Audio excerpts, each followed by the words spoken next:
Hello friends, welcome to my channel. ये video है solar system concepts के बारे में। सोलर सिस्टम के अंदर बहुत से ऐसी टर्म्स हैं, बहुत से ऐसे कंसेप्ट्स हैं जिनको एक वाइट बोर्ड या ब्लैक बोर्ड पे टीचर्स को समझाना बहुत ही टफ हो जाता है और बच्चों को समझना, क्योंकि उन्हें इस्तेमाल करनी पड़ती है अपनी इमेजिनेशन और उसके बाद भी बहुत सारे डाउट्स कन्फ्यूजन्स रह जाते हैं। तो मैंने इस्तेमाल किया है बहुत ही अमेजिंग और इंटरेस्टिंग ग्राफिक्स का, जिसकी मदद से मैं समझाऊंगा ये सारे कंसेप्ट जो कुछ इस तरह से हैं। यूनिवर्स क्या होता है, स्टार्स एंड सन, प्लैनेट्स कहाँ हैं, ऑर्बिट्स क्या हैं, एस्टेरॉइड्स क्या होते हैं, comets, galaxies, celestial bodies, constellations, light year, light minute, meteor, meteorites, natural and artificial satellites. तो बिना टाइम गवाए करते हैं वीडियो को स्टार्ट। तो बात शुरू करते हैं यूनिवर्स से। यूनिवर्स क्या होता है, हिंदी में उसको कहते हैं ब्रह्मांड, उर्दू में कहते हैं कायनात। तो यूनिवर्स क्या है? एक बहुत ही बड़ा विशाल विराट महाकाय यूनिवर्स है और यूनिवर्स के अंदर हर वो चीज़ आती है। एक बार फिर से रिपीट कर रहा हूँ, यूनिवर्स के अंदर हर वो चीज़ आती है जिसको हम छू सकते हैं, महसूस कर सकते हैं, मेज़र यानी कि नाप सकते हैं। और यूनिवर्स के अंदर ही आती हैं सारी ज़िंदा चीज़ें, सारी बेजान चीज़ें। यूनिवर्स के अंदर ही हैं गैलेक्सीज, प्लैनेट्स, एस्टेरॉइड्स, कॉमेट्स, सब कुछ। तो यूनिवर्स एक बहुत ही बड़ा विशाल महाकाय है और इसको मैं ग्राफिक से आपको अभी समझाता हूँ, जिसमें आपको क्लियर किसी भी किस्म की कन्फ्यूजन नहीं रहेगी। तो अभी जो स्क्रीन के सामने आपको दिख रहा है, यही है हमारा यूनिवर्स। ओके, और जो चीज़ छोटे छोटे आपको जो स्टार्स की तरह दिख रहे हैं, ये स्टार्स नहीं, ये हैं गैलेक्सीज। और अभी तक साइंटिस्ट ने 100 मिलियन से भी ज़्यादा गैलेक्सीज ढूंढ ली हैं, डिस्कवर कर दी हैं। तो अब ये गैलेक्सी क्या होती है? गैलेक्सी होती है कलेक्शन गैस की, डस्ट की। उसी के अंदर होते हैं बहुत सारे मिलियंस ऑफ स्टार्स और उसी के अंदर हो सकते हैं बहुत सारे सोलर सिस्टम। तो ऐसे ही एक गैलेक्सी हमारी भी है जिसके अंदर है हमारा अपना सोलर सिस्टम। तो उस गैलेक्सी का नाम है द मिल्की वे गैलेक्सी। तो ये जो स्क्रीन के सामने अभी आपको गैलेक्सी दिख रही है, यही तो है हमारी गैलेक्सी। और इसके अंदर आपको दिख रहा होगा सन। इसकी एक गैलेक्सी की एक आर्म है जिसके अंदर आपको सूरज दिख रहा होगा। अभी मैं इसको जूम करूँगा तो हम पहुँच जाएंगे अपने सोलर सिस्टम के बिल्कुल पास। ये देखिए, सूरज आपको दिख रहा है सेंटर में और इसके चारों ओर इर्द गिर्द ये जो स्काई ब्लू कलर की लाइंस हैं, यही हैं ऑर्बिट्स और इनके बीच में है हमारी धरती यानी कि हमारा प्लैनेट, और यहाँ पे हम रहते हैं। तो हमारा कंप्लीट एड्रेस अगर आज के बाद अगर आपको कोई पूछे तो आप इस तरह से भी कह सकते हैं कि हम रेजिडेंट हैं कौन सी गैलेक्सी के, जिस गैलेक्सी का नाम है द मिल्की वे गैलेक्सी। अभी मैं जूम आउट कर रहा हूँ, आप देख रहे हो कैसे कैसे हम पहुँच गए आउटसाइड यानी कि गैलेक्सी के बाहर। तो ये था हमारा यूनिवर्स और उसके अंदर की गैलेक्सीज और उसके अंदर का सोलर सिस्टम। तो बढ़ते हैं अभी जो टर्म्स एंड टॉपिक्स हैं उनकी तरफ।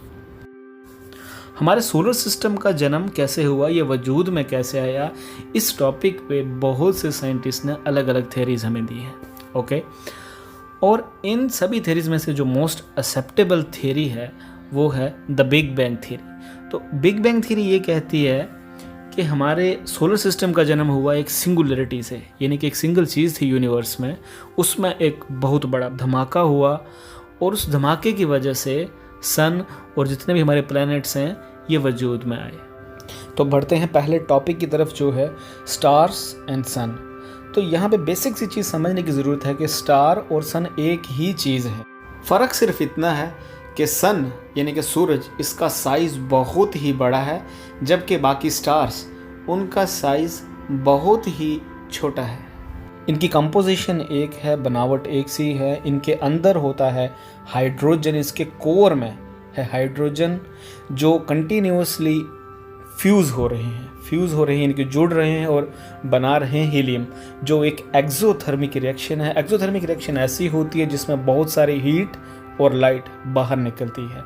तो हमें जो सूरज की गर्मी और तपिश और रोशनी महसूस होती है, ये वही एक्सोथर्मिक रिएक्शन का नतीजा है।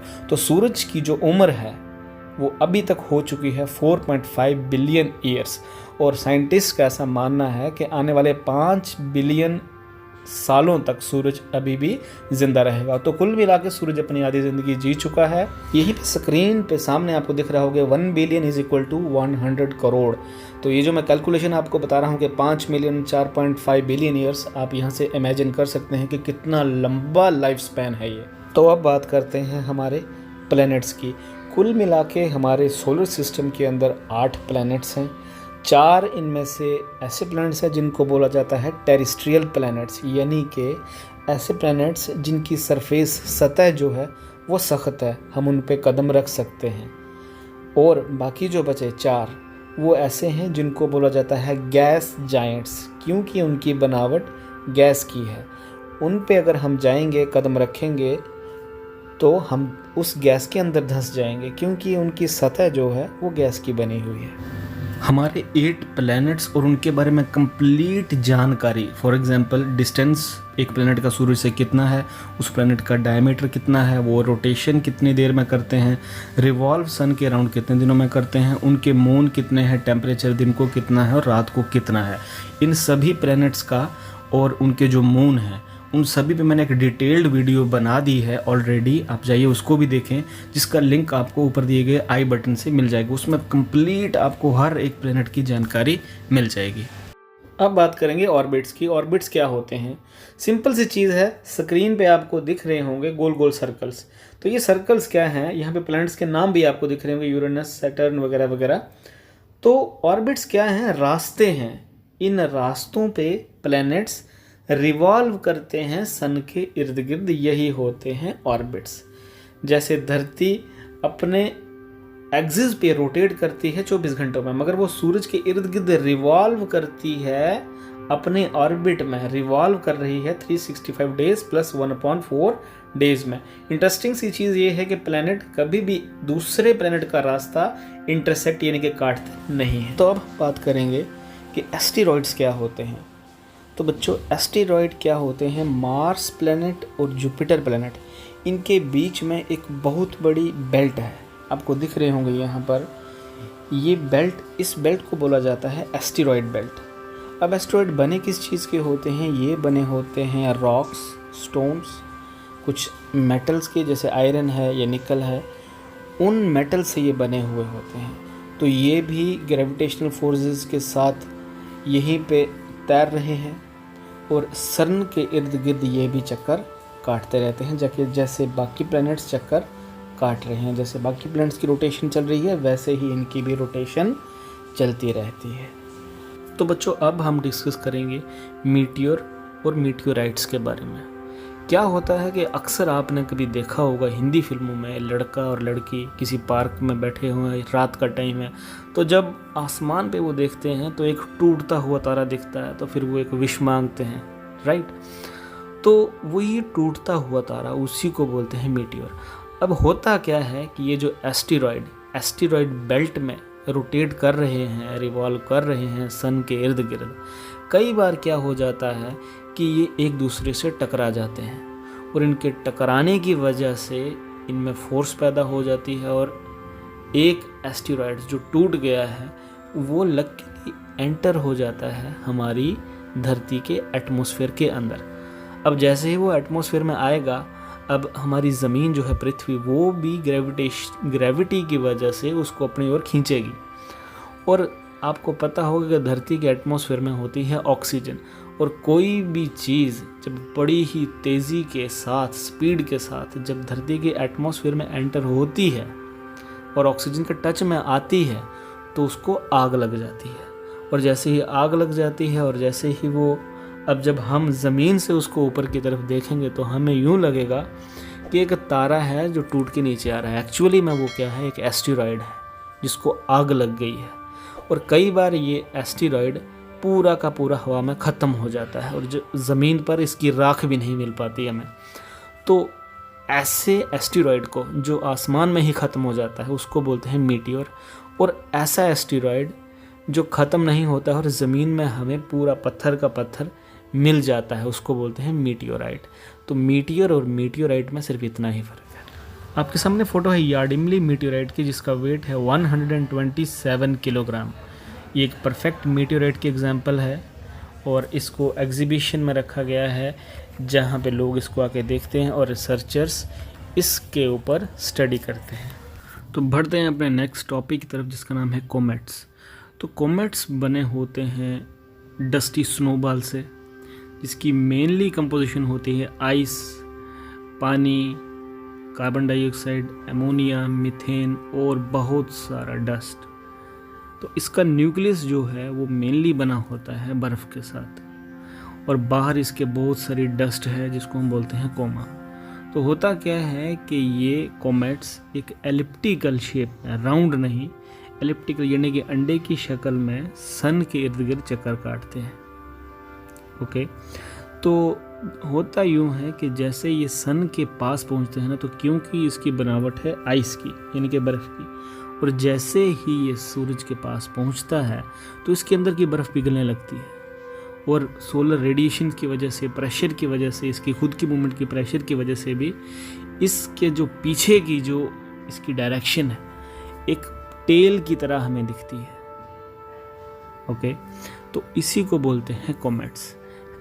और एक यहाँ पे एग्जांपल मैं यहाँ पे कोड करना चाहूँगा, एक हैलीज का कोमेट जो 1910 में दिखा था, 1910 में दिखा था, फिर उसके बाद 1986 में दिखा था, और अब पूरे 76 ईयर्स के बाद यानी कि 2062 में हमें देखने को मिलेगा।